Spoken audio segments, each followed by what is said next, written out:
प्यारे बच्चों नमस्कार। कक्षा 11वीं एनसीईआरटी गणित में आपका स्वागत है।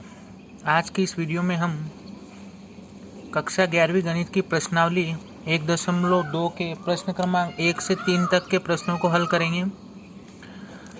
प्रश्न क्रमांक 1 से 3 तक के प्रश्नों को हल करने से पहले हम ये देखते हैं कि समुच्चय कितने प्रकार के होते हैं, यानी टाइप्स ऑफ सेट्स तथा फाइनाइट सेट। जिस समुच्चय में अवयवों की संख्या परिमित यानी सीमित हो उसे हम कौन सा सेट कहते हैं? परिमित समुच्चय। यानी ऐसा समुच्चय जिसके अवयवों की गणना हम कर सके, जिनको हम काउंट कर सकें, वो होगा आपके परिमित समुच्चय।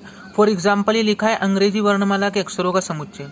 अंग्रेजी वर्णमाला में जितने भी अल्फाबेट है उनको हम गिन सकते हैं, है ना, ज्यादा नहीं है ये। तो मतलब ये क्या है? एक परिमित समुच्चय। सप्ताह के दिनों का समुच्चय, ये भी क्या है? एक परिमित समुच्चय। अब आपसे मैं पूछता हूँ कि प्राकृत संख्याओं का समुच्चय, प्राकृत संख्याओं का समुच्चय बताइए, परिमित है क्या अपरिमित है? अब प्राकृत संख्या तो कभी खत्म ही नहीं होती है, एक से लेकर ने कहाँ तक रहती है? अनंत तक। यानी प्राकृत संख्याओं का समुच्चय क्या है? अपरिमित समुच्चय। इसी प्रकार पूर्णांकों का समुच्चय, ये भी क्या है? एक अपरिमित समुच्चय। आपसे पूछा जाता है संसार में रहने वाले मनुष्यों का समुच्चय। तो मनुष्य संसार में है तो बहुत सारे, लेकिन उनको हम गिन सकते हैं, काउंट कर सकते हैं। यानी वो जो सेट होगा वो कौन सा सेट होगा? परिमित समुच्चय। अब आप मुझे बताइए कि दो की गुणज प्राकृत संख्या है, ये परिमित समुच्चय क्या अपरिमित समुच्चय? तो 2 की गुणज मतलब 2 गुणित 1, 2 गुणित 2, 2 गुणित 3। ऐसे 2 का गुणा आप 10 में कर सकते हो, 2 का गुणा 100 में कर सकते हो। ये सब 2 के गुणज होंगे और ये कभी खत्म ही नहीं होंगे। यानी ये जो सेट है ये कौन सा सेट है? एक अपरिमित समुच्चय है। अब हम नेक्स्ट देखते हैं अपरिमित समुच्चय। जिस समुच्चय में उपस्थित अवयवों की संख्या अपरिमित यानी असीमित हो उसे अपरिमित समुच्चय कहते हैं। उदाहरण के लिए प्राकृत संख्याओं का समुच्चय, अभी मैंने आपको एग्जाम्पल लेके समझा दिया। अभाज्य संख्याओं का समुच्चय, अभाज्य संख्या भी खत्म ही नहीं होगी, आप इनको काउंट नहीं कर पाओगे, तो ये भी कौन सा समुच्चय है? एक अपरिमित समुच्चय है। नेक्स्ट देखते हैं हम रिक्त समुच्चय। वह समुच्चय जिसमें कोई अवयव ना हो, यानी बिल्कुल खाली सेट हो, कौन सा समुच्चय कहलाता है? रिक्त समुच्चय। इसे हम कैसे दर्शाते हैं? फाई से। रिक्त समुच्चय को दर्शाया जाता है फाई से। फाई से प्रदर्शित करते हैं तथा सारणीबद्ध रूप में। और जब हम इसे सारणीबद्ध रूप में लिखेंगे तो कर्ली ब्रैकेट के अंदर और डैश करके बिल्कुल इसको खाली छोड़ देंगे। इसका मतलब होगा कि रिक्त समुच्चय है ना। सारणीबद्ध रूप में रिक्त समुच्चय को से प्रकट करते हैं। अब उदाहरण देखिए, पहले उदाहरण में लिखा है a बराबर x। इस प्रकार x एक सम प्राकृत संख्या। प्राकृत संख्या कौन सी होती है? जिसमें ना तो जीरो हो ना माइनस वाली संख्याएं हो, मतलब ओनली प्लस वाली गिनती की संख्या को हम प्राकृत संख्या कहते हैं। तो यहाँ बोला है कि x इस प्रकार x एक सम प्राकृत संख्या है। प्राकृत संख्या भी होनी चाहिए और सम भी होनी चाहिए, और x का जो मान है वो 6 और 8 के बीच में होनी चाहिए। तो 6 और 8 के बीच में तो आता है 7, लेकिन ये जो 7 है ये 7 सम संख्या है क्या आपके? 7 सम संख्या नहीं है। यानी ये जो सेट है इसमें कोई भी अवयव नहीं आएगा, ये सेट बिल्कुल खाली रहेगा, क्योंकि उसने क्वेश्चन में ऐसी कंडीशन बताई कि सम प्राकृत संख्या 6 और 8 के बीच में। तो 6 और 8 के बीच में कोई भी सम प्राकृत संख्या नहीं है, इसलिए ये जो सेट है ये एक रिक्त समुच्चय है। अगर वो बोलता विषम तो फिर इसमें 7 आ जाता, और जब इसमें एक भी अवयव आ जाता तो ये रिक्त नहीं रहता। नेक्स्ट देखिए, पृथ्वी पर पाए जाने वाले सींग वाले गधों का समुच्चय। तो पृथ्वी पर जो गधे होते हैं किसी भी गधे के सींग नहीं होते हैं, तो ये भी समुच्चय है। ये कौन सा समुच्चय? आपके रिक्त समुच्चय। थोड़ा सा फनी एग्जाम्पल है। नेक्स्ट देखते हैं हम समान समुच्चय। अब समान समुच्चय क्या होते हैं? दो समुच्चय A और समान कहलाते हैं यदि A का प्रत्येक अवयव B में तथा B का प्रत्येक अवयव A में उपस्थित हो। फॉर एग्जाम्पल लिख रखा है 1 2 3 4 और इधर लिख रखा है B बराबर 4 2 3 1। देखिए A का प्रत्येक अवयव B में एक ही नहीं, इसमें 4 है, इसमें भी 4 है, इसमें 2 है, यहाँ पर भी 2 है, यहाँ 1 है, यहाँ पर भी 1 है, यहाँ 3 है, यहाँ पर 3 है। यानी इसमें A किसके बराबर है? B के, यानी दोनों इक्वल सेट है। A बराबर है किसके? B के। समान समुच्चय। एक और एग्जाम्पल देखते हैं हम। दूसरे में लिखा है a बराबर x। इस प्रकार x 6 से कम एक अभाज्य संख्या है। और अभाज्य संख्या क्या होती है मैं आपको अच्छे से बता देता हूँ। जिन संख्याओं के केवल दो गुणनखंड हो, केवल दो गुणनखंड हो, जिन संख्याओं के केवल दो गुणनखंड हो वो होती है कौन सी संख्या? अभाज्य संख्या। और जिनके दो से ज्यादा हो, दो से अधिक गुणनखंड,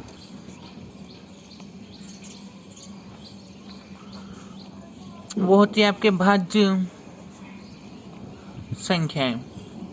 फॉर एग्जाम्पल जैसे ये 6 लिखा है मैंने, इस 6 के मैं गुणनखंड करता हूँ तो 6 1 के भी पहाड़े में आएगा, 2 के पहाड़े में आएगा, 3 के में आएगा और 6 के पहाड़े में आएगा। इसके गुणनखंड किए मैंने तो 2 से अधिक आए कि नहीं आए? इसका मतलब ये 6 कौन सी संख्या है? भाज्य संख्या। 2 के गुणनखंड करते हैं तो 1 के पहाड़े में आएगा, 1 किसके पहाड़े में? 2 के पहाड़े में। तो इसके केवल दो गुणनखंड है, इसलिए 2 कौन सी संख्या है? एक अभाज्य संख्या। आप मुझे बताइए 5 कौन सी संख्या है? 5 भी एक अभाज्य संख्या है, क्योंकि एक तो 1 से डिवाइड होगी और एक किससे? 5 से डिवाइड होगी। मतलब जिसके दो गुणनखंड होंगे वो कौन सी संख्या है आपके? अभाज्य संख्या। और जिसके 2 से अधिक होंगे वो कौन सी संख्या है? भाज्य संख्या। अब इस एक का कन्फ्यूजन थोड़ा क्लियर कर लीजिए आप। एक ना तो भाज्य है, ना तो भाज्य है और न ही अभाज्य है। भाज्य अभाज्य में किसी की भी गिनती में नहीं आता एक ना तो भाज्य और नहीं अभाज्य। जब आपसे पूछा जाएगा सबसे छोटी अभाज्य संख्या क्या है, तो सबसे छोटी अभाज्य संख्या क्या है? 2। और सबसे छोटी भाज्य संख्या क्या है? सबसे छोटी भाज्य संख्या है 4। ये 11 कौन सी संख्या है? 11 भाज्य क्या अभाज्य है? ये एक तो एक के पहाड़े में तो सभी संख्या आती है। ऐसी संख्या जो एक तो एक के पहाड़े में आए, खुद के पहाड़े में आए, वो सारी की सारी संख्या कौन सी होती है? अभाज्य। उसके अलावा किसी दूसरे पहाड़े में नहीं आए और खुद के और एक के अलावा किसी दूसरे पहाड़े में आ गई, वो संख्या होगी भाज्य। पहाड़े में आना मतलब उसका गुणनखंड होना, और गुणनखंड होना मतलब विभाजित होना, सब एक ही बात है। तो समान समुच्चय का एग्जाम्पल नंबर 2 जिसमें आपके लिखा हुआ है कि a बराबर है x, इस प्रकार x 6 से कम एक अभाज्य संख्या है। तो 6 से कम अभाज्य संख्या क्या होती है देखते हैं अपन। एक ना तो भाज्य और ना अभाज्य। एक तो है 2, एक है 3 और एक और क्या है 5। 6 से कम एक अभाज्य संख्या। b बराबर आपसे बोला है कि x, इस प्रकार x 30 के अभाज्य गुणनखंड। तो 30 के अभाज्य गुणनखंड करेंगे अपन, यह आएगा 2 से 15 बार, 3 से 5 बार और 5 से 1 बार। तो b में भी क्या आया? 2, 3, 5। देखिए a का प्रत्येक अवयव b में और b का प्रत्येक अवयव a में उपस्थित है, यानी a किसके बराबर है? b के। इसलिए ये जो समुच्चय है ये समान समुच्चय है। तो आई होप आपको समान समुच्चय अच्छे समझ में आ गए होंगे। अब असमान समुच्चय देखते हैं हम। दो समुच्चय a और b असमान कहलाते हैं यदि। असमान कब बोलेंगे? यदि समुच्चय a में उपस्थित अवयवों की संख्या समुच्चय b में उपस्थित अवयवों की संख्या के बराबर तो हो, यानी दोनों में एलिमेंट तो सेम हो, ये दोनों में एलिमेंट तो सेम है, किंतु अवयव आपस में बराबर नहीं हो। अवयव आपस में बराबर नहीं होने का मतलब, मान लीजिए 4 लिखा हुआ गया, तो अब ये इनकी संख्या इसमें भी 3 है, इसमें भी कितना अवयव? 3 है, लेकिन आपस में बराबर नहीं। यहाँ 4 है और यहाँ क्या है? 2 है। इसी प्रकार मान लीजिए यहाँ 8 लिखा हुआ गया, यहाँ 5 लिखा हुआ गया, तो दोनों सेट बराबर सेट नहीं रहेंगे। बराबर कब रहेंगे? जब उनमें अवयवों की संख्या भी एक जैसी होनी चाहिए और सारे अवयव आपस में बराबर होने चाहिए। फॉर एग्जाम्पल ये लिखा है a बराबर 1, 2, 3, 4 और b बराबर क्या लिखा है आपके? 4, 3, 5, 6। इसमें आप देखिए इसमें 5 है क्या? इसमें 5 भी नहीं है, 6 भी नहीं, यानी a किसके इक्वल नहीं है? b के, यानी a बराबर नहीं है b के। अब एक और टाइप का समुच्चय पढ़ेंगे जिसको बोला जाएगा एकल समुच्चय। एकल समुच्चय नाम से स्पष्ट है, जिसमें केवल एक एलिमेंट हो। वो कौन सा समुच्चय होगा? एकल समुच्चय, है ना, यानी यूनिट सेट।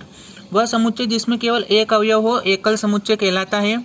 उदाहरण के लिए देखिए x, इस प्रकार x एक इंटीजर है, यानी पूर्णांक है। पूर्णांकों को हम i से भी दर्शाते हैं और z से भी। तथा x प्लस 2 बराबर क्या है? 0।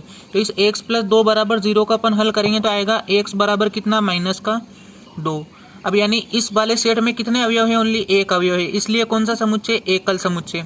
अगर आपको बोल देता कि x, इस प्रकार x अवयव है किसका? n का यानी नेचुरल नंबर का, और x प्लस 2 बराबर 0 है, और ये कौन सा सेट है? तो हम x प्लस 2 बराबर 0 करेंगे ना तो हमारे -2 आएगा। लेकिन नेचुरल नंबर में तो माइनस वाली संख्या होती नहीं है, मतलब यहाँ कोई भी अवयव नहीं आएगा, यहाँ कोई भी अवयव नहीं आएगा। इसका मतलब इसको हम रोस्टर रूप में ऐसा लिखेंगे यानी खाली, और खाली मतलब ये कौन सा सेट हो जाता, फिर ये रिक्त समुच्चय। नेक्स्ट देखिए आप, इसमें बोला x इस प्रकार x अवयव है n का, तथा x का जो मान है नेचुरल नंबर का अवयव है, और x का जो मान है वो 1 से क्या है, छोटा है और उसके बराबर है। तो ऐसी प्राकृत संख्या लिखनी है जो 1 से छोटी और उसके बराबर है, तो ऐसी प्राकृत संख्या 1 ही है, क्योंकि अगर आप 0 लिखोगे तो ये तो 0 किस में आ जाता है, पूर्ण संख्याओं में, है ना। तो ये भी एक कौन सा समुच्चय, एकल समुच्चय। मान लीजिए आपके यहाँ z दे देता है, i या z लिखा हुआ आ जाता, तो फिर 1 से छोटी पूर्णांक देखना है आपको, तो 1 से छोटे पूर्णांक तो बहुत सारे हो सकते हैं, 0, -1, -2, -3, तो फिर ये एकल समुच्चय नहीं होता आपके। क्वेश्चन नंबर 3 में देखिए, x इस प्रकार x अवयव है किसका, n का, तथा x स्क्वायर माइनस 4 बराबर क्या है, 0। अब इसको सोल्व करते हैं। हमने एक फॉर्मूला पढ़ा है a का स्क्वायर माइनस b का स्क्वायर, x स्क्वायर माइनस 4, इसको लिखेंगे x स्क्वायर माइनस किसका स्क्वायर, 2 का स्क्वायर। ये फॉर्मूला है a का स्क्वायर माइनस b का स्क्वायर, a प्लस b और a माइनस b।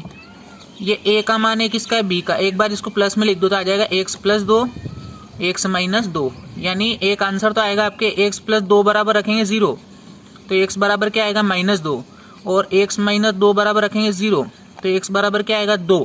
तो एक तो 2 आया और एक और क्या आया, -2।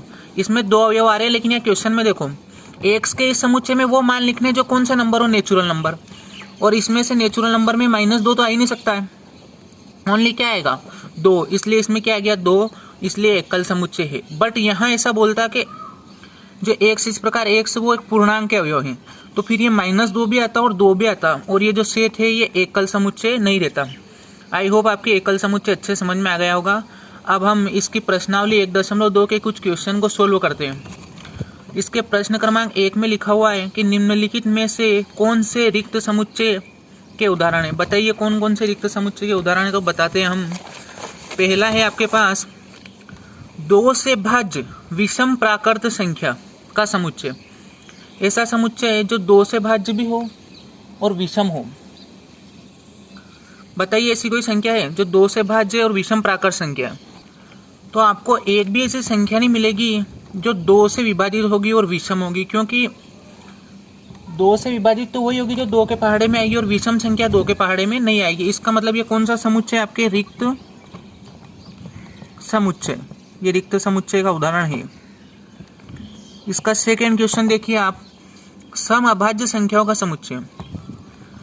संख्या सम भी होनी चाहिए और अभाज्य भी होनी चाहिए। तो ऐसी संख्या है 1, 2 आपके सम भी है और अभाज्य संख्या भी है। इसके अलावा और कोई सी भी संख्या नहीं मिलेगी आपको जो सम भी हो और अभाज्य भी हो। इसका मतलब इसमें एक अवयव आ गया, इस समुच्चय में एक अवयव लिख सकते हैं हम 2, और जब इसमें एक अवयव आ गया है इसका मतलब ये रिक्त समुच्चय नहीं है। तो लिख देंगे हम रिक्त समुच्चय नहीं है। क्यों नहीं है आपके समझ में आ गया होगा। अब इसका तीसरा क्वेश्चन सोल्व करते हैं। इसमें लिखा है x इस प्रकार x एक प्राकृत संख्या है जो 5 से छोटी है, 7, 7, 7 से, ये चिन्ह सॉरी थोड़ा गलत हो गया यहाँ पर। ये लिख रखा है x इज ग्रेटर देन 7, यानी x का जो मान है वो 7 से बड़ा है। तो ऐसी प्राकृत संख्या बताइए मुझे जो 5 से तो छोटी हो। तो 5 से छोटी प्राकृत संख्या 1, 2, 3, 4 और 7 से बड़ी हो। 7 से बड़ी यानी क्या है, 8, 9, 10, ये सब 7 से बड़ी प्राकृत संख्या है। अब इन दोनों के बीच में ऐसी कोई प्राकृत संख्या आ सकती है, बताइए आप।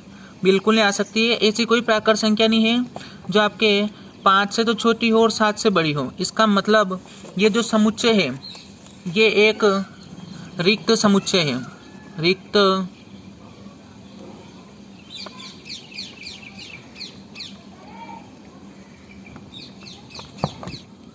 अब मान लीजिए आपने ऐसा बोल दिया कि सर इसमें तो 6 आ सकता था। तो 6 आ सकता, कैसे आ सकता है 6? यहाँ क्या बोला है कि जो इसमें संख्या है वो 5 से छोटी होनी चाहिए, 5 से छोटी भी होनी चाहिए और 7 से बड़ी भी होनी चाहिए। तो ऐसी संख्या आपको नहीं मिलेगी, ऐसी प्राकृत संख्या आपको नहीं मिलेगी जो 5 से छोटी हो और 7 से बड़ी हो, इसलिए रिक्त समुच्चय है।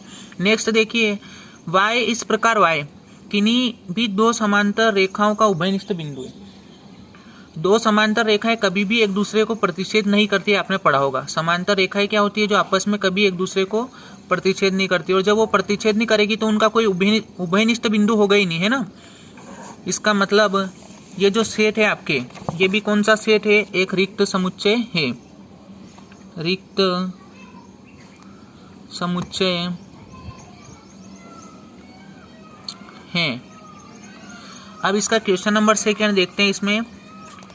इसमें आपको बताना है कि निम्नलिखित समुच्चयों में से कौन कौन से परिमित और कौन कौन से अपरिमित समुच्चय हैं। पहला लिखा है वर्ष के सभी महीनों का समुच्चय। तो वर्ष के जो सभी महीने हैं इनका समुच्चय परिमित है कि अपरिमित है। तो ये गिन सकते हैं अपन टोटल कितने महीने होते हैं एक वर्ष में, 12 महीने होते हैं। इसका मतलब ये जो सेट है ये एक परिमित सेट है, यानी परिमित समुच्चय है, फाइनाइट सेट। इसमें देखिए 1 2 3 और पीछे डॉट डॉट डॉट यानी सोन लग रहा है, इसी प्रकार चलता रहेगा और खत्म ही नहीं होगा। इनको अपन गिन नहीं सकते। अब अगर यहाँ ये डॉट डॉट नहीं रहता और यहीं तक एंड रहता तो फिर परिमित हो जाता। तो क्या लिख देंगे, ये एक अपरिमित समुच्चय है, अपरिमित समुच्चय। फिर लिखा है 100 से बड़े प्लस वाले पूर्णांक। अब 100 से बड़े तो कितने ही हो सकते हैं, और जब कितने ही हो सकते हैं तो ये भी कौन सा समुच्चय आपके, अपरिमित समुच्चय।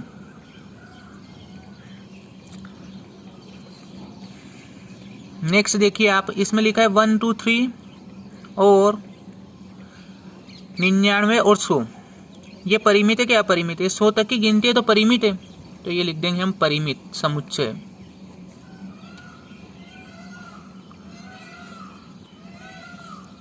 अब इसके क्वेश्चन नंबर 5 में लिखा है कि 99 से छोटे अभाज्य पूर्णांकों का समुच्चय।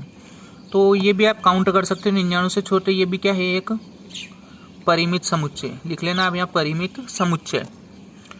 अब क्वेश्चन नंबर 3 को देखते हैं, सेम ऐसा ही है। इसमें लिखा है निम्नलिखित समुच्चयों में से प्रत्येक के लिए बताइए कि कौन कौन से परिमित है और कौन से अपरिमित है। एक्स अक्ष के समांतर रेखाओं का समुच्चय। अब एक्स अक्ष जो होती है, हमने 2 अक्ष पढ़ी है, एक तो आपके होती है ये एक्स अक्ष होती है, कौन सी अक्ष, वाई अक्ष। अब इस एक्स अक्ष के समांतर अनंत रेखाएं हो सकती, कितनी भी रेखाएं आप एक्स अक्ष के समांतर खींच सकते हो। एक्स अक्ष के समांतर खींचने का मतलब है कि इस एक्स वाले को प्रतिच्छेद नहीं करनी चाहिए। तो ये भी आपके जो एक समुच्चय होगा, ये कौन सा समुच्चय होगा, अपरिमित समुच्चय, अपरिमित समुच्चय।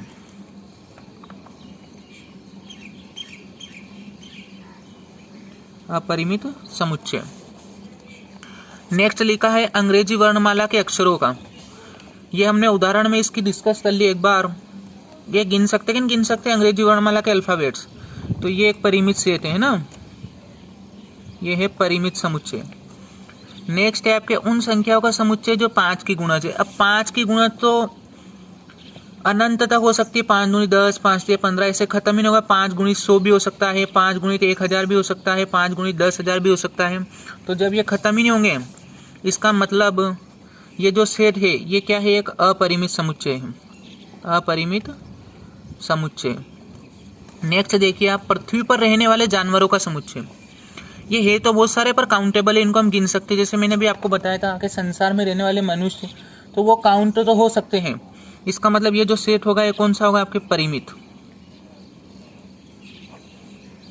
लास्ट लिखा है मूल बिंदु 0 0 से होकर जाने वाले वृत्तों का समुच्चय। अब मूल बिंदु से होकर अनंत वृत्त खींच सकते हैं अपन।